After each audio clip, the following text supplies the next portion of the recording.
최근 갑자기 순한 태도로 돌변한 러시아 대통령 푸틴의 행적이 화제입니다. 얼마 전만 해도 한국을 상대로 위협과 압박을 서슴지 않던 푸틴. 그런데 갑자기 순한 양이 되어서는 한국의 도움만을 기다리고 있다며 러브콜을 날린 것이었습니다. 당혹스러운 입장 변화에 국제 정세 전문가들은 그 이유를 분석하고 나섰습니다. 그 결과 러시아가 한국한테 의존하지 않을 수 없는 이유를 찾아냈습니다. 자세한 내용을 함께 알아봅시다. 지난 4일 러시아 크렘린궁에서는 주 러시아 대사 신임장 제정식이 열렸습니다. 새로이 부임하는 주러 대사의 임명식인 셈인데요. 이날 제정식에는 테러 제재에 동참해서 러시아와 껄끄러운 관계가 되었던 몇몇 국가의 인사도 함께 모여 있었습니다. 그 중에는 한국도 포함되어 있었죠. 푸틴은 이날 한국 대사를 콕 집어서 언급하며 한국과의 관계 회복에 힘써줄 것을 당부했습니다. 그러면서 러시아는 언제라도 준비가 되어 있으며 한국을 기다리고 있다고 덧붙였습니다. 푸틴은 다른 신임 대사들이 함께 있는 자리였는데도 굳이 한국 대사만을 콕 집어서 존경하는 대사님이라고 운을 댔습니다. 그러면서 양국 협력이 러시아와 러시아 국민들에게 매우 유익한 파트너십의 궤도로 복귀할 것인지는 한국 정부에 달려있다. 러시아는 이에 대한 준비가 되어 있다는 점을 강조하고 싶다고 말했습니다. 푸틴 대통령은 불과 몇 년 전만 해도 양국 관계는 가장 건설적인 방식으로 발전하고 있었고 특히 경제 분야에서 상호 이익이 됐다며 또 한반도 상황의 정치적, 외교적 해결을 위해 함께 노력하고 있었다고 밝혔습니다. 그러면서 러시아와 한국의 관계는 현재 최상의 상태가 아니라고 유감을 표시했습니다. 그런데 한국 입장에서는 이러는 푸틴이 낯설기만 합니다. 불과 얼마 전까지만 해도 한국에게 관계 파탄을 언급하며 협박을 해오던 게 다름 아닌 러시아였기 때문입니다. 지난 9월, 러시아는 관영 매체 타스 통신을 통해서 한국의 경고를 날렸던 바 있습니다. 게오르기 지노비에프 러시아 외무부 제1아시아 국장은 타스 통신과의 인터뷰에서 러시아는 우크라이나 사태에 대한 한국의 태도 동향을 예의주시하고 있다면서 우크라이나에 직간접적으로 무기나 군사 장비를 공급하는 무모한 결정을 내리지 않도록 주의를 기울이고 있다고 밝혔습니다. 지노비에프 국장은 같은 날 블라디보스토크에서의 제8차 동방경제포럼에 참여해 무모한 군사 지원은 한러 관계를 파탄낼 수도 있다고도 언급했죠. 그랬던 이들이 불과 3개월여 만에 대통령의 입으로 직접 정반대의 입장으로 선회했음을 밝힌 셈이었습니다. 너무나도 갑작스러운 태도 변화에 한국은 물론이고 이 장면을 지켜보던 다른 나라들도 의아해했을 정도였죠. 한국과 러시아의 관계는 우크라이나 전쟁 이후 악화 일로였습니다. 한국이 서방의 러시아 제재에 동참하면서 불편한 기류가 만들어졌고 이후 한국이 우크라이나에 대한 살상무기 지원 가능성을 열어두면서 양국 관계는 급속히 얼어붙었습니다. 그 뒤 지난 9월 푸틴은 러시아 아무르주에 있는 보스토치니 우주기지에서 김정은 북한 국무위원장을 만나 위성 개발 협력을 시사하는 발언을 했고 실제로도 북한의 최근 첫 군사정찰 위성 발사 성공에 러시아가 도움을 줬다는 정황들이 포착되면서 한국의 러시아에 대한 경계심이 증폭되던 상황이었습니다. 그런데 이러한 신경전은 사실 명분상 러시아가 한국에 먼저 피해를 준 셈이 되어 있습니다. 한국은 아직까지 직접적인 살상 무기 지원을 하지 않은 것으로 되어 있기 때문입니다. 물론 간접적인 우회로를 통해 이미 우크라이나 전장에는 큰 영향을 미치고 있지만요. 특히 포탄 수급에 관련해서는 한국의 영향력이 절대적입니다. 최근 미국의 워싱턴 포스트는 한국의 간접적인 포탄 지원량이 유럽 전체를 다 합친 양보다도 훨씬 많다고 전했습니다. 워싱턴 포스트는 올해 초 바이든 행정부의 가장 큰 숙제가 우크라이나에 155mm 포탄을 공급하는 일이었다면서 전장에서 한 달에 9만 발의 포탄이 사용되는데 미국이 조달 가능한 것은 그 10분의 1에도 못 미쳤다고 덧붙였습니다. 결국 미국은 한국의 탄약 생산량에 기댈 수밖에 없었는데 한국이 직접적인 무기 공급을 용납하지 않았고 그래서 미국이 우회책을 택했던 것은 잘 알려져 있죠. 결과적으로 현재 우크라이나 전장에서 사용되는 대부분의 탄약은 한국산 혹은 한국산 비축 탄약 덕에 미국의 창고에서 밀려나올 수 있었던 미국산 탄약이라고 합니다. 즉 지금도 우크라이나 전장에서는 러시아 군인들이 한국산 포탄을 얻어맞고 있다는 것입니다. 오늘도 자기들 머리 위로 떨어지고 있는 포탄의 생산국에게 자기네 대통령이 화해의 의사를 내비치는 것을 보면 러시아 군인들의 반발이 적지 않을 만도 한데요. 이런 상황에도 한국은 철저한 명분을 갖춰놓은 덕분에 러시아가 북한의 위성 발사 기술을 지원하고도 한국의 눈치를 볼 수밖에 없는 상황을 조성할 수 있었습니다. 특히 러시아는 지금 간접적 지원으로도 우크라이나 탄약 소모량을 감당하고 있는 한국이 직접적인 지원으로 돌아설 것을 심각하게 우려하고 있습니다. 심지어 북한의 위성 발사를 도운 탓에 보복할 명분까지 스스로 제공했습니다. 러시아는 지금 한국이 완전히 돌아서 버리면 상당히 버거운 상황이 될 것임을 알고 있었기에 이런 입장 변화를 취한 것입니다. 그런데 러시아가 처한 현 상황을 되돌아보니 이들이 이럴 수밖에 없는 이유가 또 있었습니다.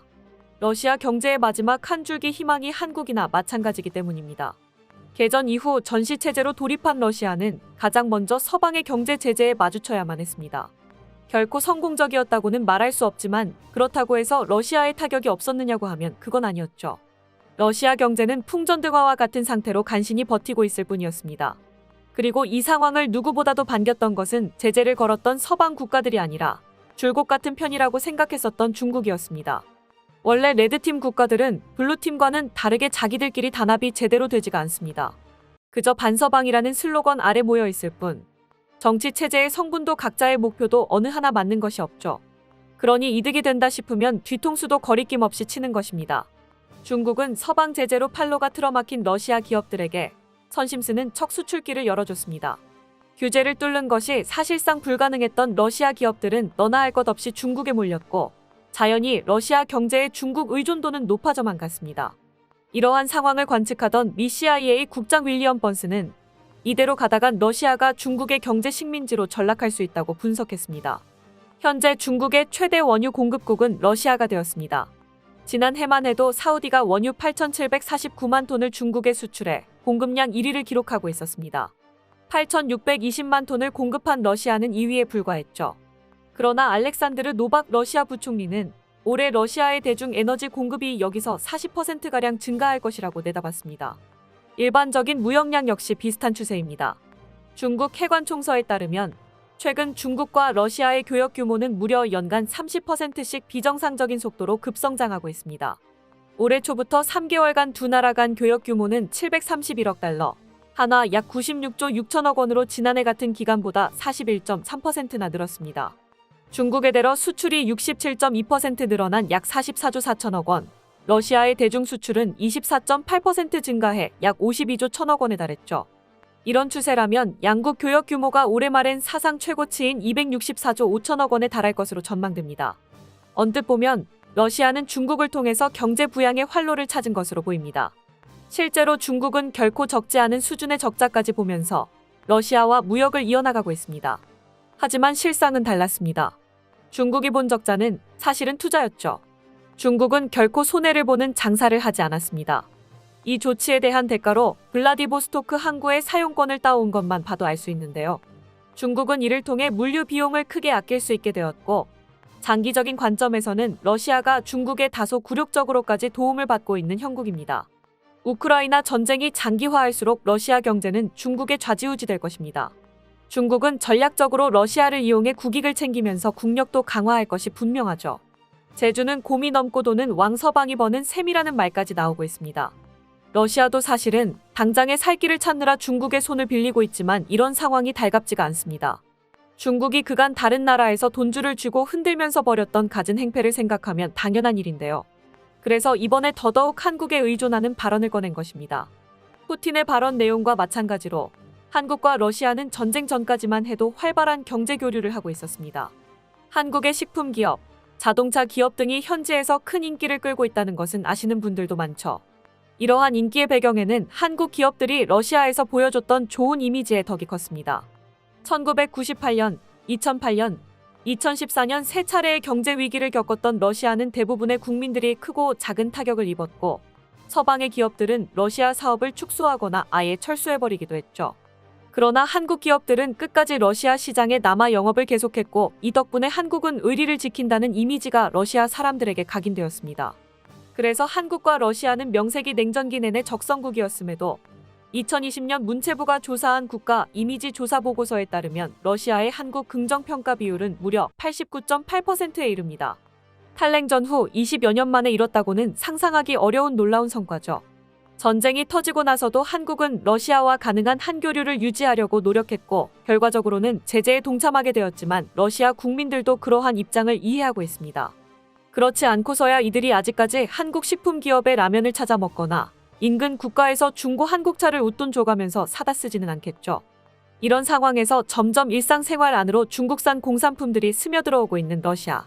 한국산에 익숙한 러시아 국민들에게 질이 낮은 중국산이 어필이 될 리 만무합니다.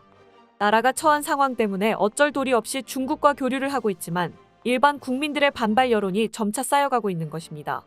그렇다 보니 푸틴도 공식 석상에서 한국을 굳이 짚어서 러시아 경제 재건이 한국 손에 달려있다는 의사를 표현한 것이죠.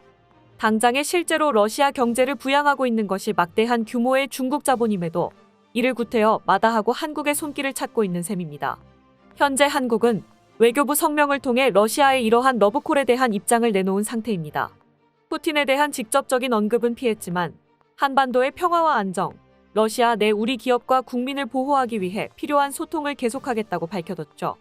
이로써 한국은 우크라이나 전쟁의 당사국 양측 모두에게 써먹을 수 있는 패를 하나씩 쥐게 되었습니다. 우크라이나가 예전부터 전후 재건 사업에 한국을 끌어들이길 원한다는 것은 잘 알려져 있죠. 여기서 러시아 또한 경제 재건에 한국의 손길을 원하고 있는 것입니다. 우크라이나 전쟁이 끝나는 시점이 언제가 될지는 확실치 않지만 그때부터 한국에게 막대한 이익이 기대된다는 점은 매우 고무적인데요. 앞으로도 한국이 적절한 수완을 발휘해서 국제 정세를 통해 이득을 취해 가기를 바라보겠습니다. 끝까지 시청해주셔서 감사합니다. 도움이 되셨다면 좋아요를, 다른 이야기도 궁금하시면 구독을 눌러주세요.